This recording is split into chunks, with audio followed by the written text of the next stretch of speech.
ओम शांति। आज 23/6/2025 की ईश्वरीय महावाक्य है। आज की मुरली का सार है, मीठे बच्चे, तुम्हारा पहला पहला सबक अर्थात पाठ है, मैं आत्मा हूँ, शरीर नहीं।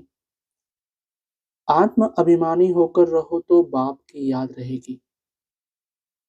आज का प्रश्न, तुम बच्चों के पास कौन सा गुप्त खजाना है जो मनुष्यों के पास नहीं है? उत्तर, तुम्हें भगवान बाप पढ़ाते हैं, उस पढ़ाई की खुशी का गुप्त खजाना तुम्हारे पास है। तुम जानते हो हम जो पढ़ रहे हैं भविष्य अमर लोक के लिए, न कि इस मृत्यु लोक के लिए।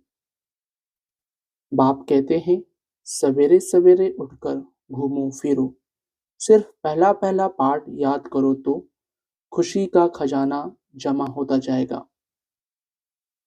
आज की मुरली से मुख्य पॉइंट्स। आत्म अभिमानी होंगे तो बाप की याद आएगी। अगर देह अभिमानी होंगे तो लौकिक संबंधी याद आएंगे। पहले पहले यह शब्द याद रखना पड़े, हम आत्मा हैं।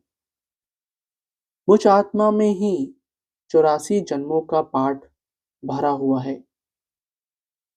अगला, अब बाप कहते हैं सवेरे उठकर घूमो फिरो, पहला सबक यह याद करो कि हम आत्मा हैं, न कि शरीर। हमारा रूहानी बाबा हमको पढ़ाते हैं, यह दुख की दुनिया अब बदलनी है। सतयुग है सुख की दुनिया, बुद्धि में सारा ज्ञान है। अगला, बाबा कहते, गाते भी हैं मेरा तो एक दूसरा न कोई। हम एक बाप को ही याद करते हैं, देह को भी याद नहीं करते। यह पुरानी देह तो छोड़नी है, यह भी तुमको ज्ञान मिलता है। यह शरीर कैसे छोड़ना है, याद करते करते शरीर छोड़ देना है। इसलिए बाबा कहते हैं देही अभिमानी बनो। अगला, जिन बच्चों का योग यथार्थ है उनकी सर्व कर्मेंद्रियां योग बल से वश में होंगी। योग में पूरा रहने से कर्मेंद्रियां शीतल हो जाती हैं। सतयुग में तुमको कोई भी कर्मेंद्रियां धोखा नहीं देती हैं। कभी ऐसे नहीं कहेंगे कि कर्मेंद्रियां वश में नहीं है। धारणा के लिए मुख्य सार। पहला, योग बल से अपनी सर्व कर्मेंद्रियों को वश में करना है। एक वृक्षपति बाप की याद में रहना है। सच्चा वैष्णव अर्थात पवित्र बनना है। दूसरा, सवेरे उठकर पहला पाठ पक्का करना है कि मैं आत्मा हूँ, शरीर नहीं। हमारा रूहानी बाबा हमको पढ़ाते हैं, यह दुख की दुनिया अब बदलनी है। ऐसे बुद्धि में सारा ज्ञान सिमरण होता रहे। आज का वरदान, हर खजाने को कार्य में लगाकर पद्मों की कमाई जमा करने वाले पद्मा पदम भाग्यशाली भव। हर खजाने को कार्य में लगाकर पद्मों की कमाई जमा करने वाले पद्मा पदम भाग्यशाली भव।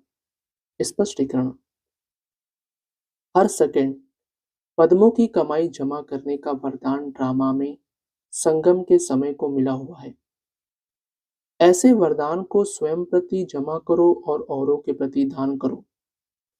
ऐसे ही संकल्प के खजाने को, ज्ञान के खजाने को, स्थूल धन रूपी खजाने को कार्य में लगाकर पद्मों की कमाई जमा करो। क्योंकि इस समय स्थूल धन भी ईश्वर अर्थ समर्पण करने से एक नया पैसा, एक रत्न समान वैल्यू का हो जाता है। तो इन सर्व खजानों को स्वयं के प्रति व सेवा के प्रति कार्य में लगाओ तो पद्मा पदम भाग्यशाली बन जाएंगे।